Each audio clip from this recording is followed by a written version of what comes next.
Boa noite mais uma vez. Quero compartilhar uma palavra com os irmãos. Vou pedir aos midianitas.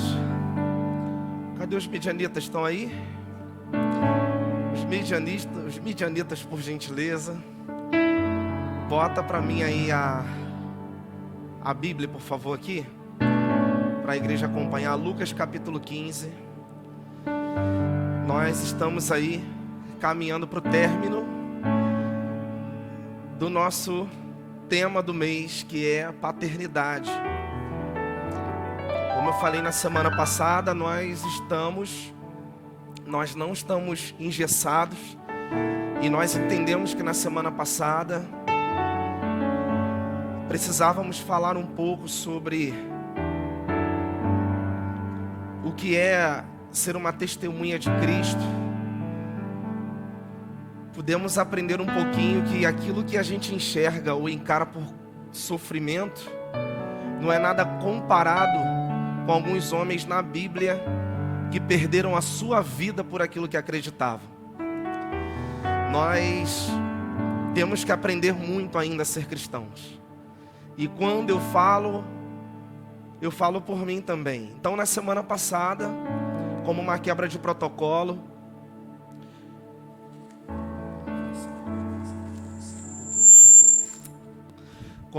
foi eu que fui antiético aqui agora, porque não se chega ali assim com o microfone ligado, né? Mas eu estou aprendendo a usar essas coisas. Como uma quebra de protocolo, na semana passada, nós falamos então sobre o que é ser um mártir, sobre os mártires da Bíblia, da Bíblia, sobre os homens que entregaram sua vida por amor ao Evangelho. Mas, voltando então para o nosso tema de paternidade, e aí a gente está caminhando para o término do tema desse mês. Eu quero hoje falar algumas coisas aprender algumas coisas com vocês, acerca da parábola do filho pródigo. Lucas capítulo 15. A partir do verso ontem, meu Deus do céu, minha cabeça hoje está acelerada, hein? Tenha misericórdia de mim, Jesus. A partir do verso 11, cadê o Marquinhos? Tá aí? O que tinha nesse caldo aí, Marquinhos? Ô Marquinhos, tá normal não, velho. Minha mente aqui tá...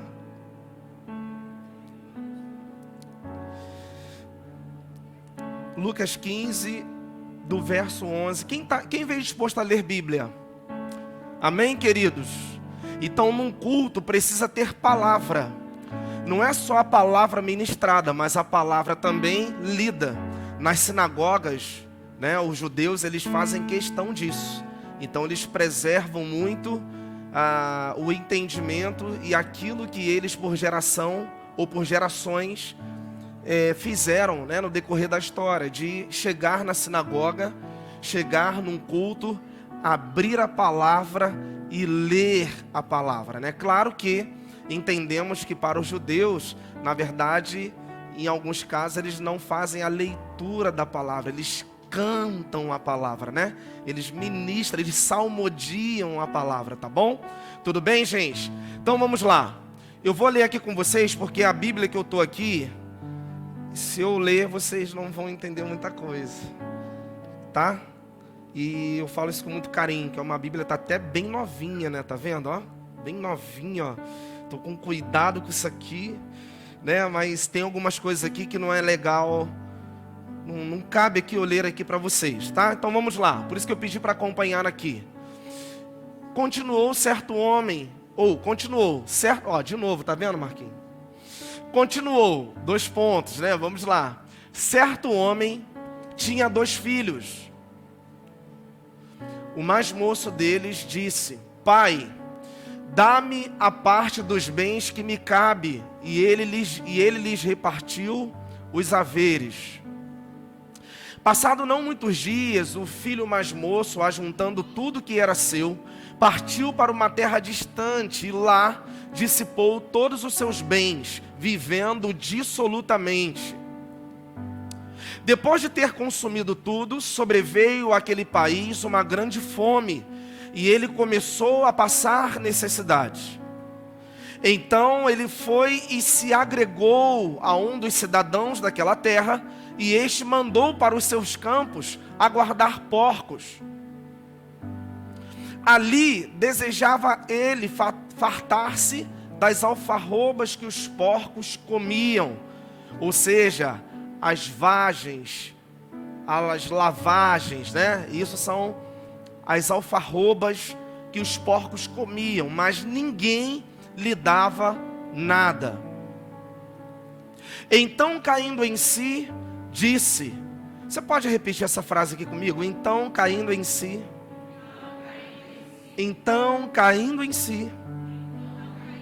disse, quantos trabalhadores de meu pai têm pão com fartura, e eu aqui morro de fome? Levantar-me-ei e irei ter com meu pai, e lhe direi, pai, pequei contra o céu e diante de ti. Já não sou digno de ser chamado teu filho, trata-me como um dos teus trabalhadores. E levantando-se foi para seu pai. Vinha ele ainda longe, quando seu pai o avistou, e compadecido dele, correndo, o abraçou e o beijou. E o filho lhe disse, pai, pequei contra o céu e diante de ti, já não sou digno de ser chamado teu filho. O pai, porém, disse aos seus servos, trazei depressa a melhor roupa, vestiu, ponde-lhe um anel no dedo e sandálias nos pés. Trazei também e matai um novilho cevado, comamos e regozijemo-nos.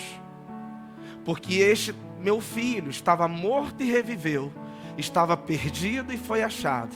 E começaram a regozijar-se ou a alegrar-se. Ora, o filho mais velho que estivera no campo, e quando voltava, ao aproximar-se da casa, ouviu a música e as danças. Chamou um dos criados e perguntou-lhe o que era aquilo.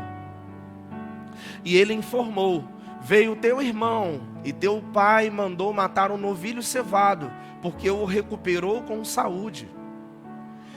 Ele se indignou e não queria entrar. Saindo, porém, o pai procurava conciliá-lo. Mas ele respondeu a seu pai, há tantos anos que te sirvo sem jamais transgredir uma ordem tua, e nunca me deste um cabrito sequer para alegrar-me com os meus amigos. Vindo, porém, esse teu filho, você pode repetir isso comigo? Vindo, porém, esse teu filho, que desperdiçou os teus bens com meretrizes, tu mandaste matar para ele um novilho cevado. Então lhe respondeu o pai, meu filho, tu sempre estás comigo, tudo que é meu é teu. Entretanto, era preciso que nos regozijássemos e nos alegrássemos, porque esse teu irmão estava morto e reviveu, estava perdido e foi achado. Amém. Essa palavra nasceu de uma brincadeira aqui ontem, viu, Wagner? Tá lembrado? E Deus trouxe essa passagem hoje no decorrer do dia, para que nós pudéssemos estar aprendendo algumas coisas aqui com ela hoje. Gente, vamos lá. A parábola do filho pródigo. Para você que não sabe, o pai ou a figura paterna era a figura mais preservada, mais respeitada no Oriente Médio, principalmente nos tempos de Jesus. Então, por isso que você vai perceber que no Novo Testamento há uma compreensão da figura paterna de uma forma revelada acerca daquilo que Jesus tinha para falar do seu pai, ou seja, o Deus que até então as pessoas o enxergavam ou o tinham como um ídolo. E Jesus, ele vem na função de filho, ele vem no seu papel de filho, evidenciar um pai e não mais um ídolo. Como eu já disse aqui em algumas mensagens, Israel não precisava de mais uma religião. Israel não precisava de mais um ídolo. Então a função de Jesus foi evidenciar um pai. Ângela, enquanto no Antigo Testamento o pai, ele tinha como proposta evidenciar, ou melhor, o pai tinha como proposta evidenciar o filho através das tipificações, como por exemplo, nós vamos perceber o Isaac sendo levado pelo seu pai a um monte, tipificando a figura de Cristo. Nós temos também alguns sacerdotes do Antigo Testamento, como por exemplo lá em Hebreus, o apóstolo Paulo, como eu já disse para vocês também, eu acredito que quem escreveu Hebreus foi o apóstolo Paulo. E então ele vem dizendo que Cristo, Melquisedeque, na figura de sacerdote, ele foi a tipificação de Cristo. Então, enquanto no Antigo Testamento o pai, ele evidenciava o filho através das tipificações, ou através daquilo que nós chamamos de teofania, ou seja, Deus revelando o filho através de algo. Deus se revelando através de uma força da natureza, como por exemplo, nós percebemos Deus se apresentando como uma nuvem de dia e uma coluna de fogo à noite por conta do frio do deserto. Nós vamos perceber isso lá no livro de Números. E aí quando nós chegamos no Novo Testamento, nós vamos ter a percepção de que agora isso se inverte. Então agora a última palavra que Deus vai ter no Novo Testamento como a evidência do Filho, ou evidenciando o Filho, é quando, lá próximo do seu batismo, no Rio Jordão, ele diz: este é o meu Filho amado, em quem tenho, e uma pomba desce dos céus e repousa sobre os seus ombros, como a representatividade do Espírito Santo de Deus. Tudo bem até aqui? Todos estão comigo? Amém, queridos? Vou perguntar igual ontem: eu estou num cemitério ou eu estou num culto? Então vamos sacudir o esqueleto aí, hein? Amém, queridos? Então, a última palavra de Deus quanto Pai, evidenciando o Filho, é quando Jesus está para se batizar no Rio Jordão e ele diz: este é o meu Filho amado, em quem me compraz, ou seja, em quem tenho prazer. A partir dali, preste atenção numa coisa: agora já não é mais o pai que evidencia o filho, mas agora é o filho que começa a evidenciar o pai. Então ele começa a apresentar um pai para os seus discípulos. A sua palavra agora já não se refere a um ídolo, viu, ô Júnior? Já não se refere a uma figura de um ídolo que pudesse dar alguma coisa a partir da minha oferenda, não. Agora é a revelação de um pai que ama o filho incondicionalmente. Por isso, nós vamos ter a revelação de João capítulo 1, que diz que ele veio para o que era seu, mas os seus não receberam. Mas a todos quanto receberam, deu-lhes o poder de serem feitos filhos de Deus. Tudo bem? Ok? Então vamos lá, vamos caminhando. Então, no Novo Testamento, a coisa muda de figura. Agora é o pai, é o filho que começa a evidenciar o pai. É o filho que começa a revelar o pai.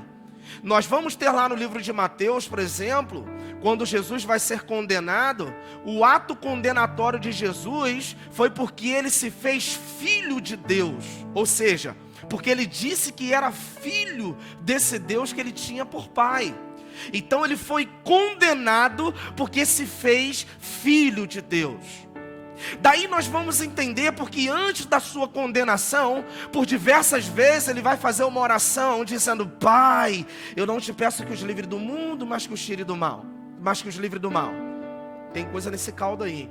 Pai, assim como eu sou um contigo, João capítulo 14, João capítulo 15, assim como eu sou um contigo, que eles sejam um junto comigo. Então ele começa a evidenciar o pai de uma forma muito maravilhosa, no entendimento de que esse pai ama o filho incondicionalmente. Incondicionalmente. E aí nós vamos nos deparar com uma passagem todo esse texto que eu li para você, quando você pega uma Bíblia de estudo, você percebe que a leitura está toda em vermelho. E por que a leitura do capítulo 15 de Lucas, ela está toda em vermelho? Porque aquele capítulo 15, quando aparece em vermelho, é Jesus falando. É Jesus que está trazendo uma palavra para o seu povo. Então, a Bíblia de estudo, ela nos dá esse panorama, ela nos dá esse entendimento. Era Jesus evidenciando algo.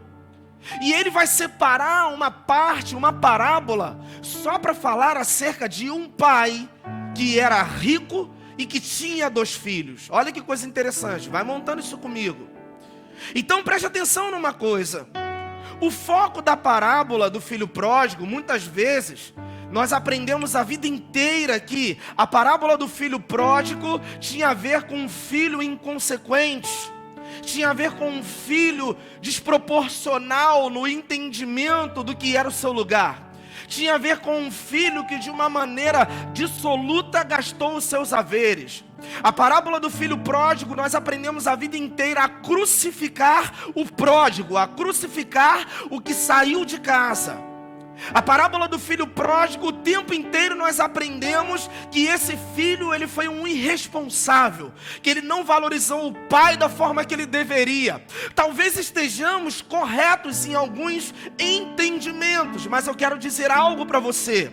O foco da parábola do filho pródigo nunca foi olhar para o pródigo, e sim no entendimento das 2 classes de filhos, aquele que se perde fora e aquele que está perdido dentro.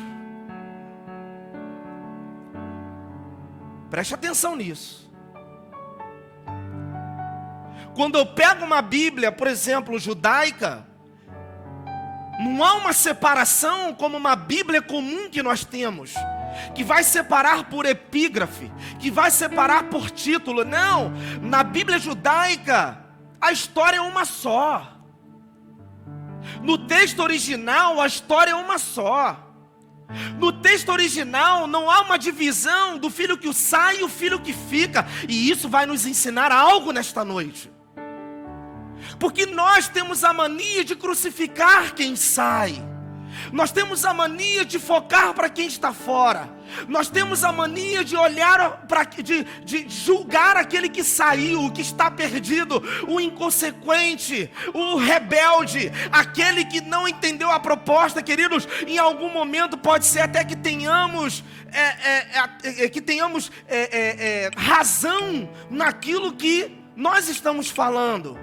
Mas eu quero que você entenda algo. Na ótica de Deus, tanto que sai quanto que fica é a mesma coisa para Ele. Porque não tem a ver com as minhas atitudes decisórias, e sim com aquilo que o meu coração premedita. A parábola do filho pródigo vem revelar para mim e para você que muitas vezes o que está fora, ele é muito mais quebrantado, ele tem muito mais possibilidade de se arrepender, ele tem muito mais possibilidade de voltar para o lugar que ele sabe que não deveria ter saído. E muitas vezes o que está dentro é um rebelde, o que está dentro não sabe o que fala, o que está dentro não sabe o lugar que tem, o que está dentro não reconhece a sua posição de filho. Então, amados, as 2 classes de filhos perdidos é a proposta da parábola. A proposta da parábola, Marcelo Neves, nunca foi simplesmente olhar para o filho que se perdeu, mas entender as 2 classes de filhos que o Senhor enxerga, que o Pai enxerga. Como estão comigo? Digam amém. Então, é simples. O filho de fora desperdiça a sua herança, e o filho que está dentro não toma posse daquilo que já lhe pertencia. Então a gente foca só no filho que desperdiça a herança, mas muitas vezes a gente não foca, nós que nos dizemos filhos, que estamos dentro, mas não reconhecemos o nosso lugar, não tomamos posse daquilo que é nosso. Paternidade, falar de paternidade tem a ver com isso, queridos.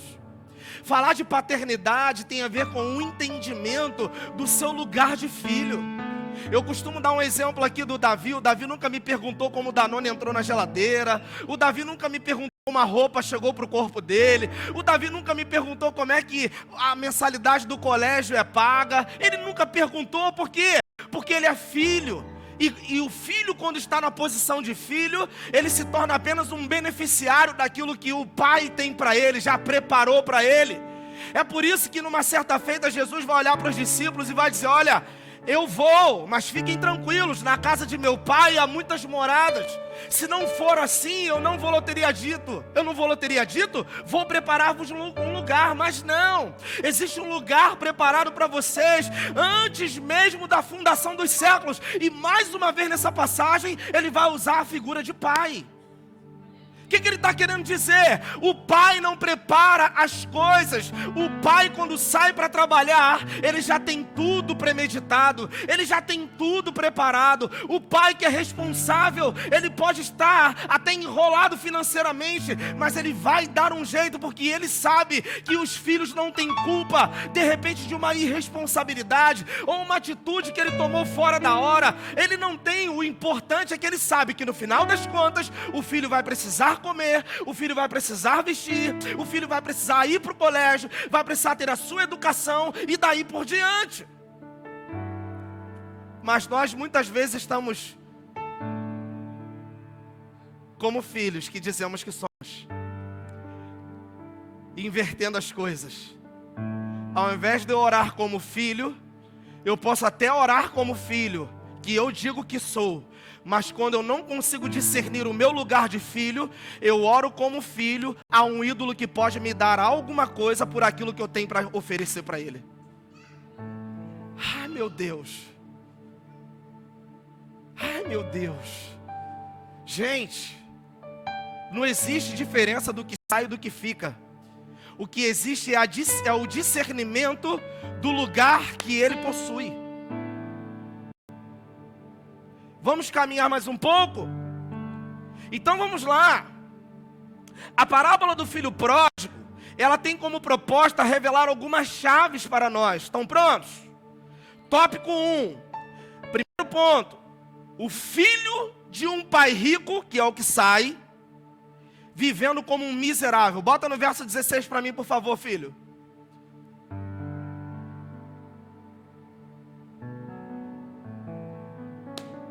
Aleluia!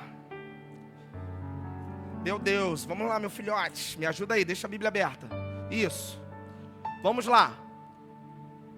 Ali desejava ele fartar-se das alfarrobas que os porcos comiam, mas ninguém lhe dava nada. Sabe o que eu aprendo com isso, queridos?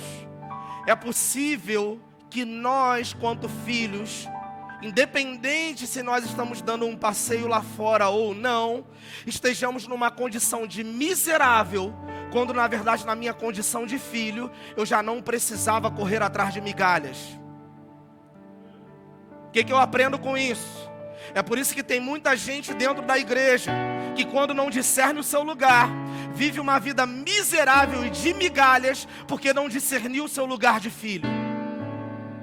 Pastor, você está querendo dizer que é tão simples assim? Não, eu só estou querendo dizer para você que quando você é fiel à palavra dele, ele também se permanecerá fiel a você. E ainda que você não seja fiel, diz Pedro lá na sua carta, ainda que não sejamos fiéis a ele, ele permanecerá fiel a nós. Quando a Bíblia diz, quando Pedro diz que ainda que não sejamos fiéis a ele, não está dizendo que nós tomaremos posse na qualidade de filho daquilo que nos pertence, não. Está querendo dizer que o único que tem a oportunidade de mudar e sair do lugar de fidelidade sou eu. Ele é imutável. Então, se eu sou infiel, ele vai permanecer fiel. Se eu faço ou não faço, a sua fidelidade não está condicionada a mim, porque a sua essência é de fidelidade.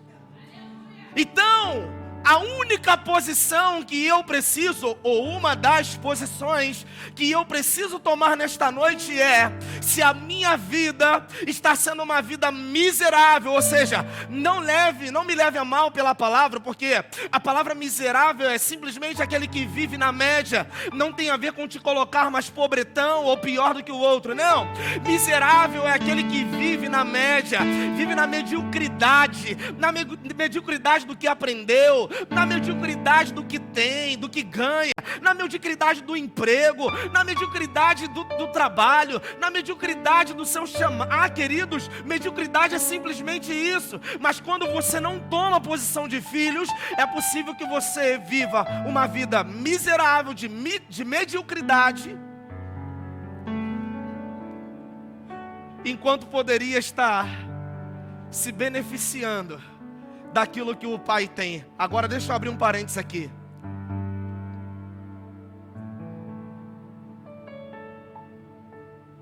Deixa eu tirar aqui, gente. Quantos gostariam de trocar o carro? Glória a Deus, sim ou não? Pastor Joel, qual é o seu sonho? É aquele Evoque? É Evoque, né? É Land Rover. O filho pede direitinho, né? O papai é rico, né?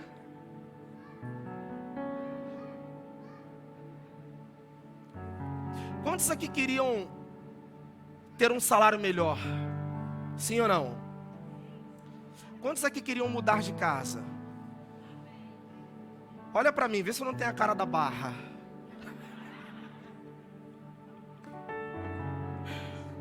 Seria bom, né, papai? Oh, glória. Não é? Pedi e não receber, porque perdiste mal. Queridos, deixa eu te falar uma coisa. Ser beneficiado como filho não tem a ver com o emprego que você tem trocado.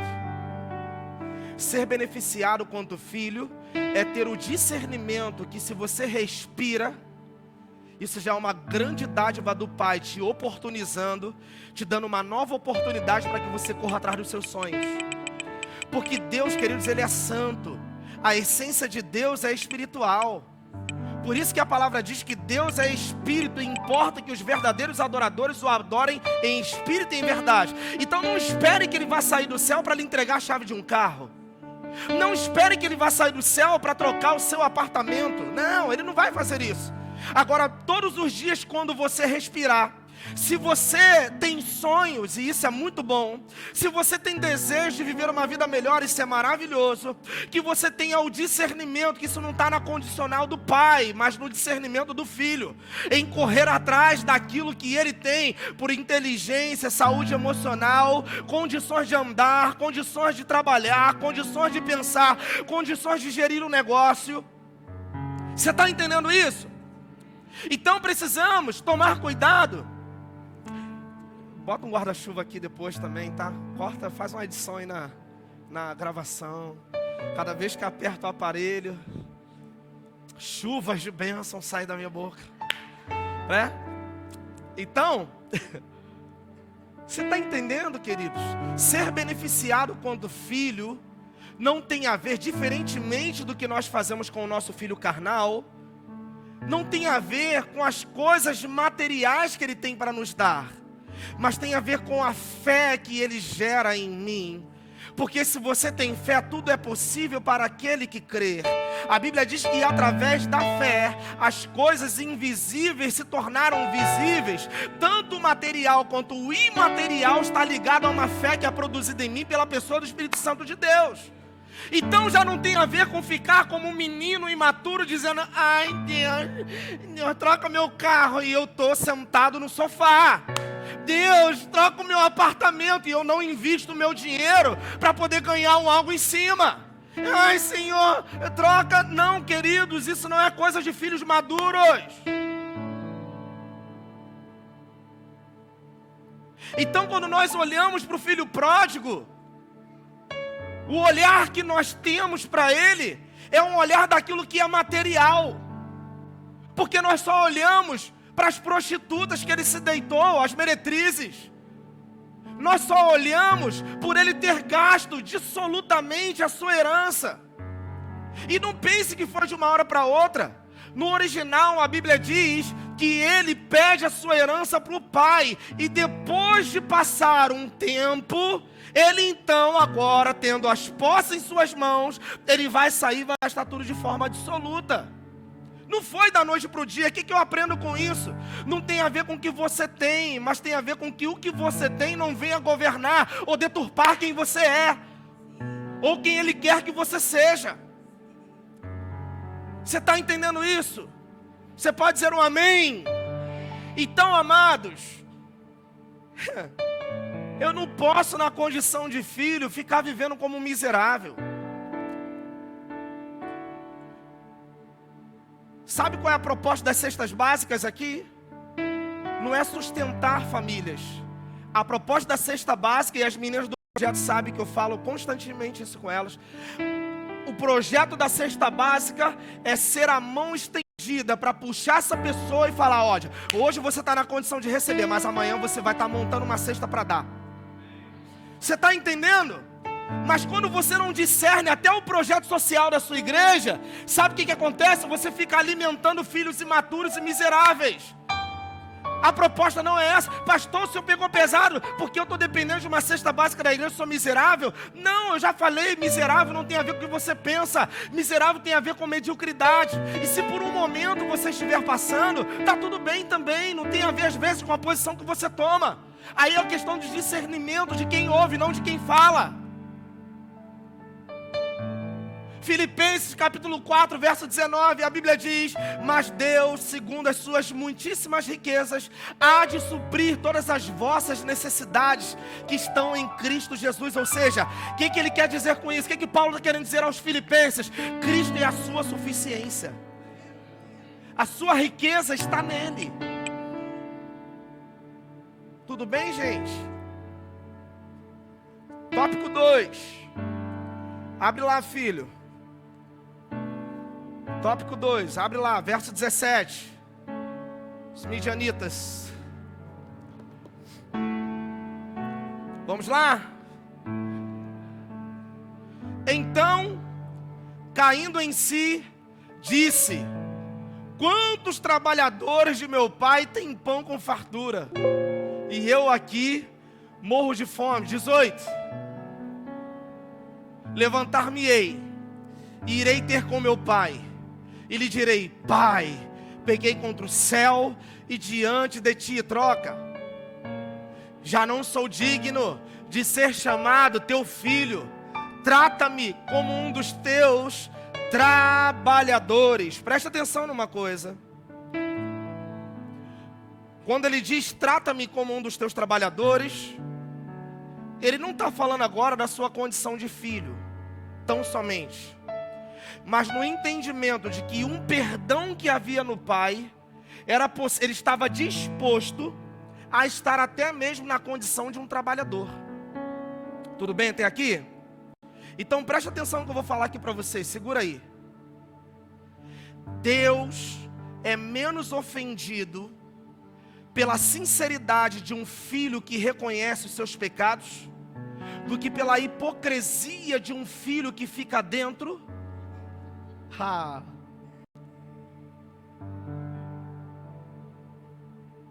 Pegou essa? Deus é menos ofendido pela sinceridade de um filho que sai pecador, do que a hipocrisia de um filho que fica e se diz santo. Queridos, em nome de Jesus, a igreja precisa olhar um pouco mais para ela. Quem esteve aqui ontem no Entre Nós? Ontem eu trouxe uma palavra aqui para o Entre Nós dizendo o seguinte para os casais: a gente fica preocupado com o mundo, a gente fica preocupado com as propostas no Congresso, a gente fica preocupado com as manifestações. Querido, deixa eu te dizer uma coisa: você não pode inverter aquilo que a palavra tem como proposta para a sua vida. Eu não tenho nada contra quem sai e vai manifestar uma ideologia ou um entendimento acerca daquilo que está errado. Só que muitas vezes, queridos, o que o pai quer não é que o filho saia para manifestar, para protestar sobre algo que está errado, mas que ele manifeste a presença dentro de um quarto, na confiança dele como filho, sabendo que tem um pai que cuida dele e dos seus. Então nós estamos muitas vezes protestando sobre algo, quando Deus quer que eu manifeste a presença dele nos lugares que ele me planta. Então entenda algo, queridos, desde que mundo é mundo, o mundo sempre foi mundo, e as suas concupiscências existem. Você acha que o homossexual, você acha que os desafeiçoados, como diz a Bíblia, você acha que essas práticas de bebedeiras, você acha que essas práticas de enganar as pessoas, você acha que essas práticas de jogar, fazer um joguinho ali para revelar a vida de alguém, isso é novo, isso é bíblico, queridos? Isso existe desde que mundo é mundo. Eu não quero entrar nisso aqui, mas para mim a homossexualidade existe desde os filhos de Noé. Eu não vou mais entrar nisso aqui para não... Incesto existe desde os filhos de Noé. Então entenda algo. Desde que mundo existe, o mundo é um mundo. O grande problema é que a igreja está deixando de ser igreja. Você está entendendo isso? O mundo pode ser mundo, o que não pode é a igreja deixar de ser igreja. Então toma o seu lugar de filho, e a igreja não será uma instituição, a igreja será você. Tome o seu lugar de filho, e a igreja não será um problema, mas você será a solução para o lugar que Deus te planta. Tome o seu lugar de filho, e você, quando sair, se desvencilhar da sua mediocridade espiritual, a sua mediocridade material não vai ter espaço, porque a sua maior riqueza está naquilo que você tem dentro e não naquilo que você possui fora. Amém, queridos? Então, seja sincero com o Senhor nessa noite. Sabe qual é o meu maior desejo aqui? É que você se comporte como um filho pródigo. Não na sua primeira atitude, mas na sua segunda de arrependimento. O que eu quero dizer com isso? Queridos, não tem a ver com quanto que você fez ontem ou minutos antes de você entrar aqui. Tem a ver com quanto que você está disposto a renunciar determinadas coisas que não agradam o coração do Pai, para que esse lugar de filho seja ocupado. Então, quando o filho pródigo ele diz: levantar-me-ei e irei ter com meu pai, porque já não sou digno de ser chamado de seu filho, não tem a ver com a falta de reconhecimento de uma filiação, não, mas é que o pecado dele foi tão grande, a desonra dele foi tão grande, que ele disse: o meu pai me receber pelo menos como um trabalhador, isso para mim já é de grande valia, já está melhor do que a forma que eu vivo. Mas veja, em nenhum momento ele diz que o pai não era pai. Ele sempre se refere ao pai. Irei, levantar-me-ei. Então caindo em si, disse consigo: levantar-me-ei, irei ter com o meu pai. Trata-me, pai, nem que seja como um dos teus trabalhadores. O que ele está querendo dizer? Cara, minha desonra foi tanta. E o grande problema é que nós, muitas vezes, queridos, quando estamos fora da posição de filhos, nós temos essa tendência, como o filho pródigo teve também. Eu já vou chegar no filho que ficou dentro de casa. Qual é a tendência que nós temos? Quando nós estamos fora da nossa posição de filhos, o nosso foco está muito mais no erro do que no perdão. Você está entendendo isso? Porque olha o foco dele. Caindo em si, disse ele consigo: levantar-me-ei e irei ter com meu pai e direi: trata-me nem que seja como um dos teus trabalhadores. Ou seja, a condição dele sair desse lugar de um filho imaturo, amém, queridos?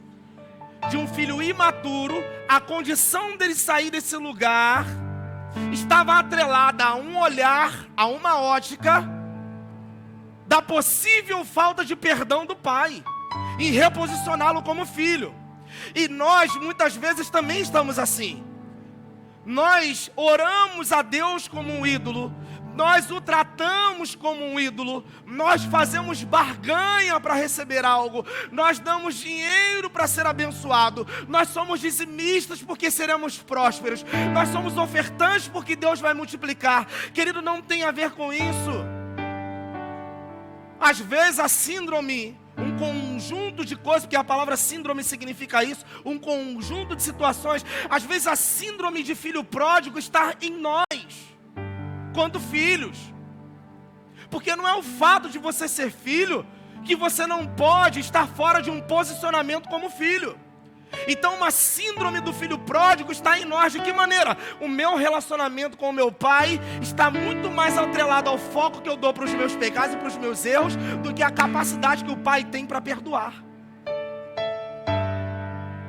Então, pastor, o que o senhor está pregando é uma legalidade para o pecado? Não, eu estou querendo dizer para você que as misericórdias do Senhor, elas sempre serão maiores do que os seus erros e seus pecados. Todas as vezes que o pai olha do céu para a terra, ele esbarra em duas situações. A primeira é o filho dele, e por isso nós não somos consumidos. A segunda é que o filho, ele também se coloca na condição de advogado. Por isso lá na terceira carta de João ele vai dizer: filhinhos, não pequeis, mas se porventura pecares, tens um advogado que é justo e fiel para purificar de todos os seus erros. Então o que está faltando para você sair desse lugar? O que está faltando para você mudar a sua ótica? O que está faltando? Que Deus está muito, o pai está muito mais interessado nos acertos dos filhos do que na sua ótica, do que no seu foco dos pecados que você fica aprisionado do seu passado. Meu Deus! É simples entender a palavra. Queridos, escute o que eu estou falando. É simples entender a palavra. Você pode até ter dificuldade de gravar textos bíblicos, tudo bem. Mas dizer que é difícil entender a palavra, impossível, queridos. Impossível. Impossível. Quer entender a palavra? Olha para a criação. E agora o pastor pregou um mantra, vou olhar para a natureza. A Bíblia diz que um dia faz declaração ao outro dia. E essa declaração está nos feitos que ele fez, não sendo redundante. Salmo de número 19, a Bíblia diz: os céus proclamam a glória de Deus, e o firmamento anunciam as obras de suas mãos. Quer saber quem é Deus? Olha para o céu. Quer saber quem é o Pai? Olha para a palavra. Quer saber quem é Deus? Olha para a criação. Quer saber quem é o Pai? Olha o perdão do seu irmão. Queridos, em nome de Jesus, sai desse lugar. Como eu disse aqui ontem, quando você entra na posição de filho, ninguém te deve mais nada. Sai desse lugar, queridos. Se você fica numa posição medíocre, seja espiritual, material, seja o que for, parece que o outro prospera materialmente melhor do que você. Parece que Deus ama mais o seu vizinho que é ímpio, que é, com todo respeito, né, que é espírita, do que você. Parece que Deus ama mais o cara que não é dizimista, que não é, porque talvez esse cara está na condição do filho pródigo. Ele pode não estar dentro de uma igreja, ele pode não estar fazendo as coisas da igreja, ele pode não estar do jeitinho politicamente correto que a igreja idealizou, mas o seu coração é um coração de filho. O cara olha para o outro com misericórdia, o cara olha para o mendigo e tem misericórdia, o cara olha para o vizinho e ele dá as coisas, o cara, tudo aquilo que ele tem, ele tira do corpo dele e dá para o outro. Mas tem crente, querido, que é egoísta, tudo aquilo que eu tenho é meu, o que é teu, o problema é teu. Você está entendendo? Então o desejo do meu coração é que você mude a sua ótica do que é ser filho, olhando para o filho pródigo. Que você saia dessa posição de miserável e venha para esse lugar de filho, no entendimento de que o seu pai, ele é rico. Mas a maior riqueza que você pode receber é aquilo que ele tem para revelar para a sua vida pela palavra. Por isso o livro de Hebreus vai dizer que durante muito tempo ele falou pela boca dos profetas, mas nos últimos tempos, nos últimos dias, tem ele se revelado pelo Filho. Então qual é o meu padrão, qual é o meu parâmetro para o entendimento de quem é esse pai? Olha para o Filho, olha para Jesus. Tudo bem, gente? Posso caminhar para o término?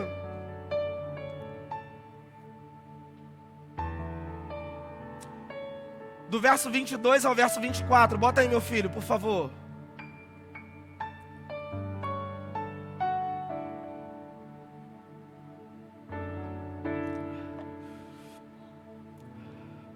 Oi? Quem está falando? Peraí. Hã? Ah, esse é o terceiro tópico. Desculpa. O pai, porém, disse aos seus servos.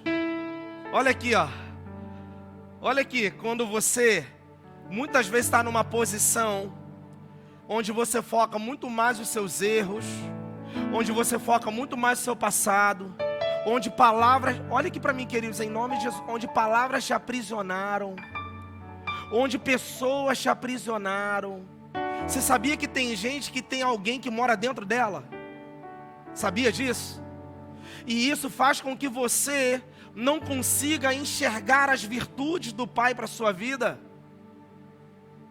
Você fica focando no erro, você fica focando nas palavras, você fica focando em quem você foi. Você fica trazendo para a sua memória que porque o seu pai foi um bêbado, sua mãe foi uma prostituta, que a sua vida, você está fadada a viver uma vida miserável. Você fica focando para todas essas coisas e você não foca para aquilo que o Pai tem como riqueza para a sua vida. As riquezas do Pai não tem a ver com prata e o ouro, ainda que ele diga que minha é a prata e meu é o ouro. Ele está querendo dizer o seguinte, cara, todas essas coisas existem por causa de mim, por causa do Filho. Você está entendendo? Por mais que isso aconteça, mas a maior riqueza que você pode ter é a revelação da palavra do Pai dentro de você. Por isso ele vai dizer, e olhando para os judeus, para aqueles que creram, disse-lhes, conhecereis a verdade e a verdade vos libertará. Ou seja, a verdade como libertação está para mim e para você que conhece a palavra. A verdade como libertação está para mim e para você que crê. Não é para o ímpio, querido. O ímpio necessita de perdão. Quem precisa de libertação sou eu e você, quanto crentes. É isso que a palavra ensina para mim e para você. Então qual é a proposta, queridos? Sai desse foco do que te aprisiona e começa a olhar para o Pai, porque o Pai faz isso aqui, ó. O Pai, porém, disse aos seus servos: trazei depressa a melhor roupa, vestiu, ponde-lhe um anel no dedo e sandálias nos pés. Troca.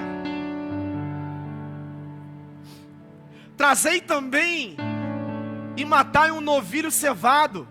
Comamos e regozijemo-nos. Mais um, último.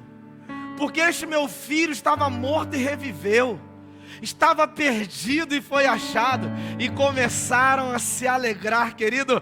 Eu desejo do fundo do meu coração que a palavra do Senhor para mim, para a sua vida nesta noite é: este meu filho estava morto, mas agora, depois dessa palavra, ele vai reviver. Não é reviver só por causa de um pecado, não. É reviver na revelação da palavra que tem revelado sobre a minha vida. Porque todas as vezes que a revelação vem, ela vem para trazer vida no lugar de morte, ela vem para trazer cura no lugar da doença, ela vem para trazer restauração no lugar daquilo que foi perdido, porque para isso é a revelação do Pai, é para me libertar dessas coisas que me aprisionam. Aleluia! Enquanto você está focado no pecado, o Pai está focado no perdão. O Filho está dizendo: eu vou até Ele, pelo menos para que Ele me trate como um dos seus trabalhadores. O filho quando chega, o pai quando vê de longe, no original diz que o pai quando vê de longe, ele sai ao encontro do filho porque a distância era curta. Preste atenção numa coisa. Ai meu Deus, segura essa. Segura essa. Por que a Bíblia tem 3 parábolas? A primeira é da dracma perdida, sim ou não? A segunda é da ovelha que se perde, sim ou não? Para a dracma perdida, teve uma mulher que procurasse a moeda. Para a ovelha perdida, teve um pastor que largou as 99 e foi buscar o que havia se perdido. Mas para o filho que sai de casa, a posição de voltar não é do pai, é dele.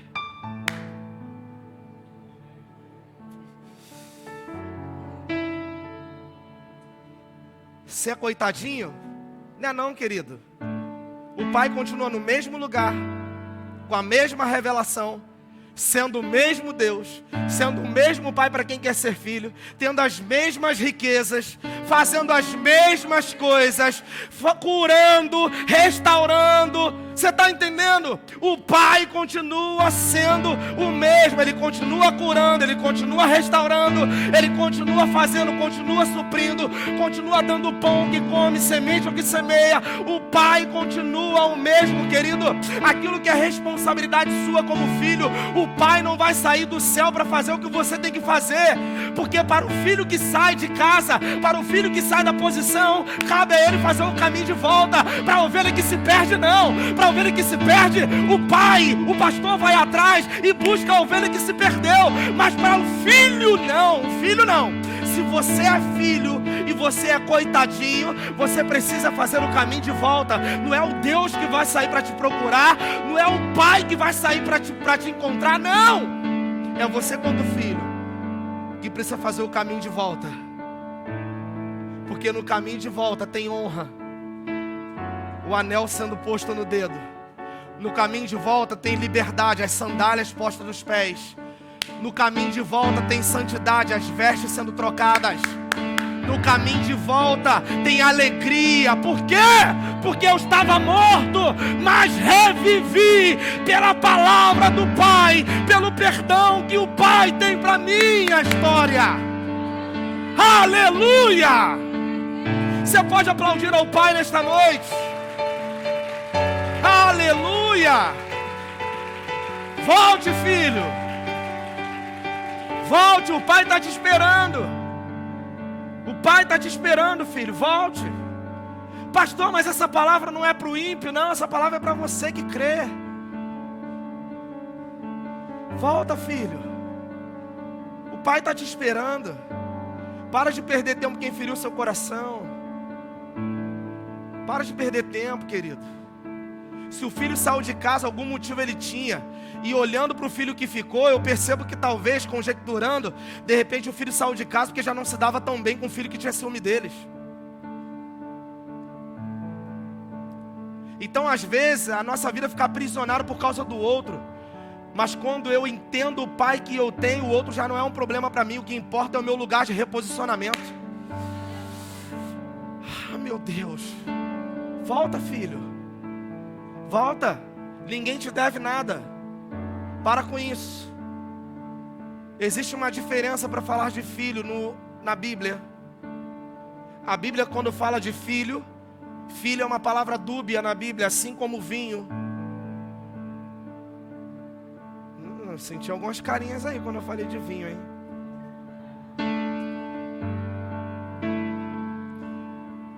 Os sorrisos. Pior do que vinho é quem bebe suco de uva e acha que é vinho e fica doidona rindo.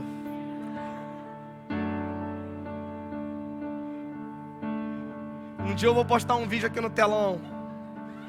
Você vai ver a irmã tomando Garibaldi. Tá lá escrito 0 álcool. Um espumante, 0 álcool. Rindo, frouxa, atoidada. Se pedisse 10 mil, eu tivesse 10 mil na conta naquele dia, ela dava.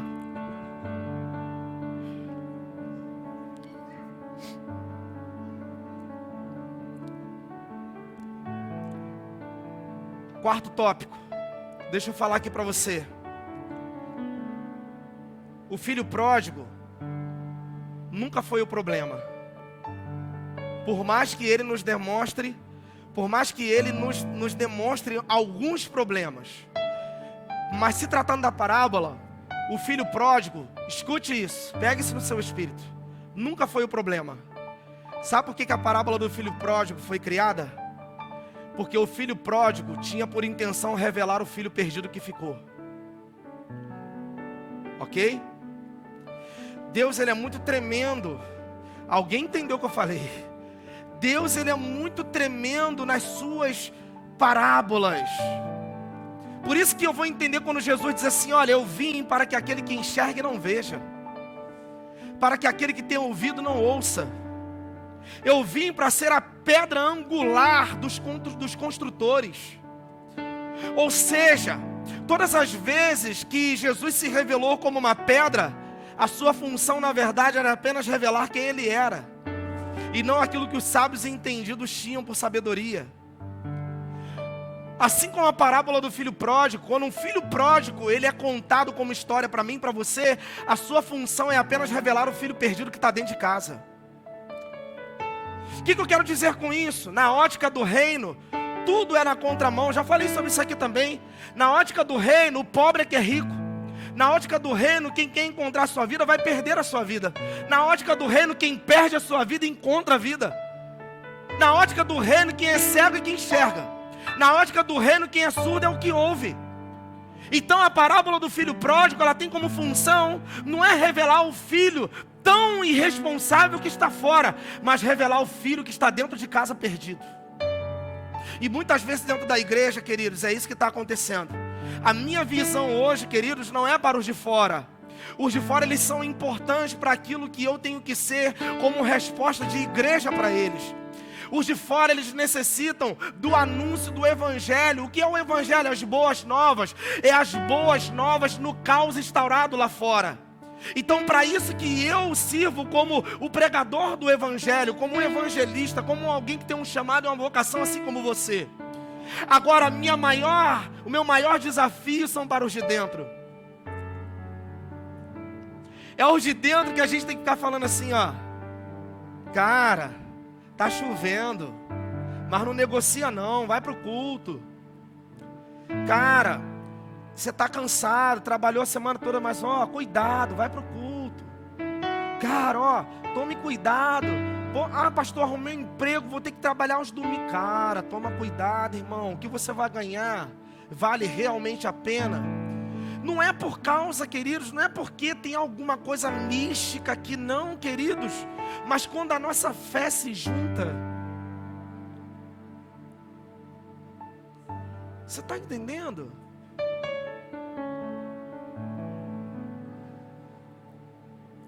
Meu maior desafio são com os de dentro. É os de dentro que a gente tem que estar o tempo todo falando aquilo que muitas vezes o ímpio está dando um banho. Você sabia que tem ímpio que tem uma facilidade em perdoar tão tremenda? E tem muito crente no púlpito que não fala com seu irmão.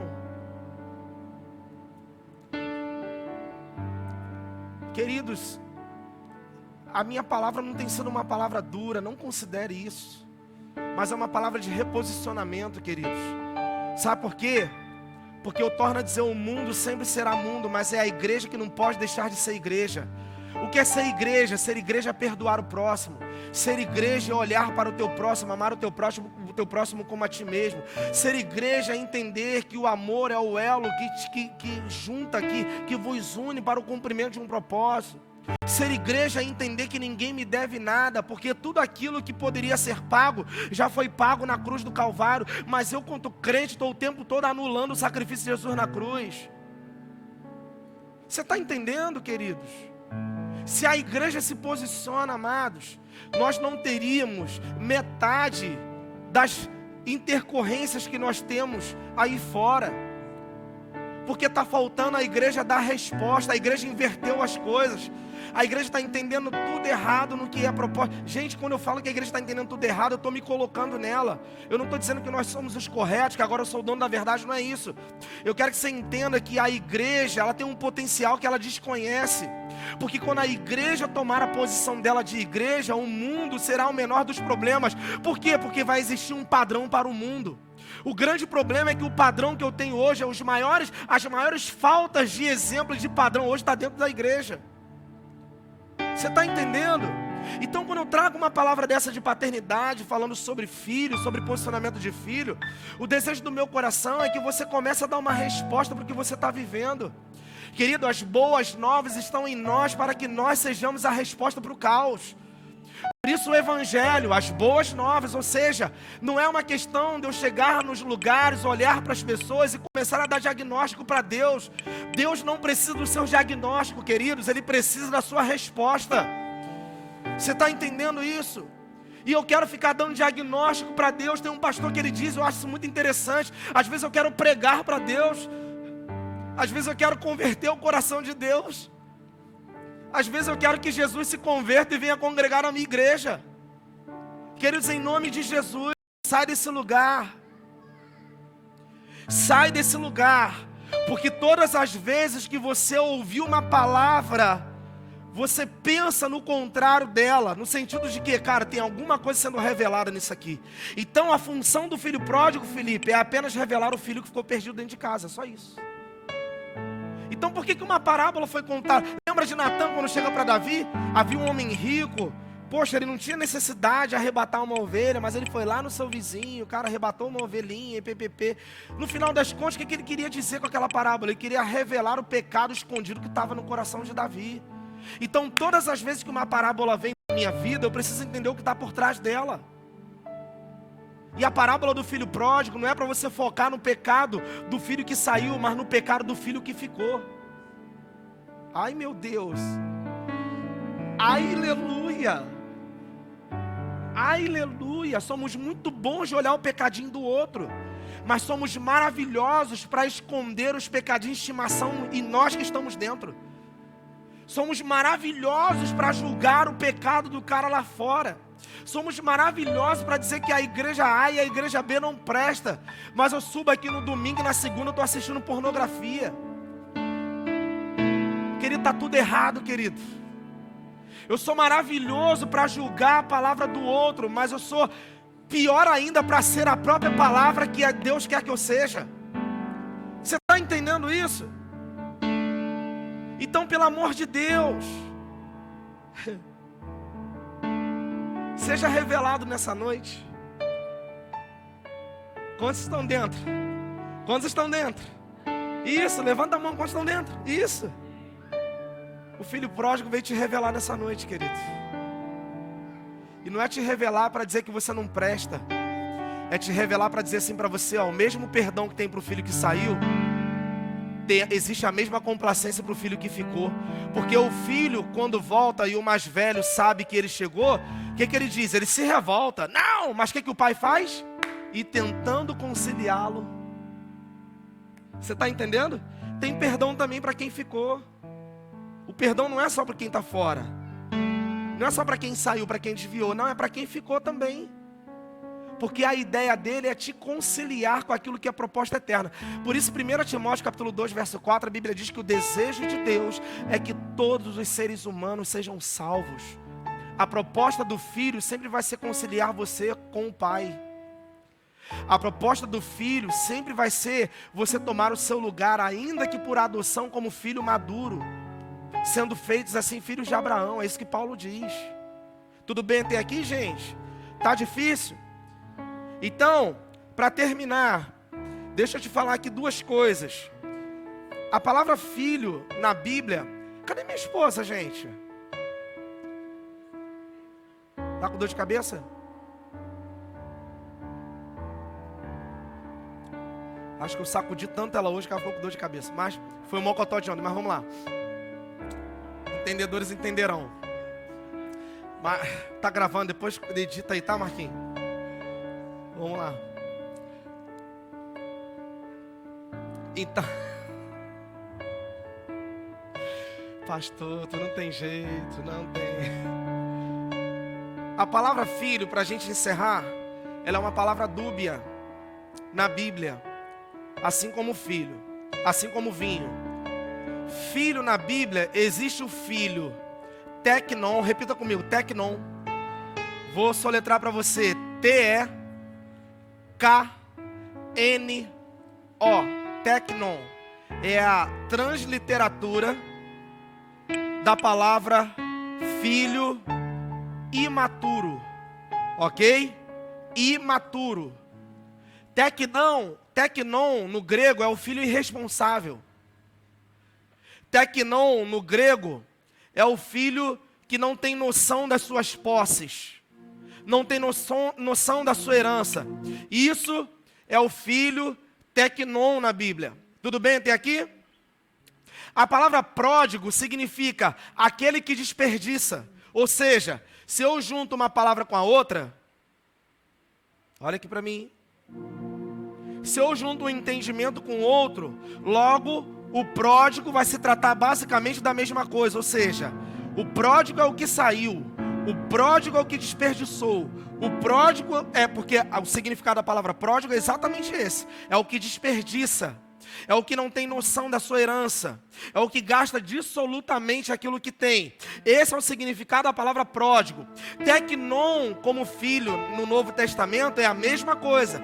É o filho irresponsável. É o filho imaturo. É o filho que não sabe da sua herança. É o filho que não toma posse daquilo que ele é dono. Tudo bem? Então, o filho quando sai, ele sai como um filho teknon. Mas quando ele volta como um filho ruiós. Sabe o que significa ruiós no grego? Um filho maduro. Um filho que entendeu o seu lugar. Um filho que sabe da sua herança. Um filho que tomou um posicionamento. Daí você vai entender, pegar essas duas palavras, teknon e ruiós, você vai entender quando Paulo diz lá em Gálatas capítulo 4, verso 1, que o filho, enquanto menino, enquanto imaturo, ou seja, enquanto teknon, ele não pode gerir nada, ainda que seja dono de tudo. Ele é considerado como um servo. Mas para o filho que entendeu, ele agora sai dessa posição, ele cresce, deixa de ser menino, passa a fazer as coisas como um filho maduro e toma posse do seu lugar. Pastor, termina essa palavra e revela logo isso para mim. Termina e revela para você. O desejo do meu coração é que você tenha entrado por esta porta, ainda que como teknon, mas que você saia por essas portas como ruiós, filhos maduros. Glória a Deus por isso. Você pode se colocar de pé. Aleluia. Aleluia.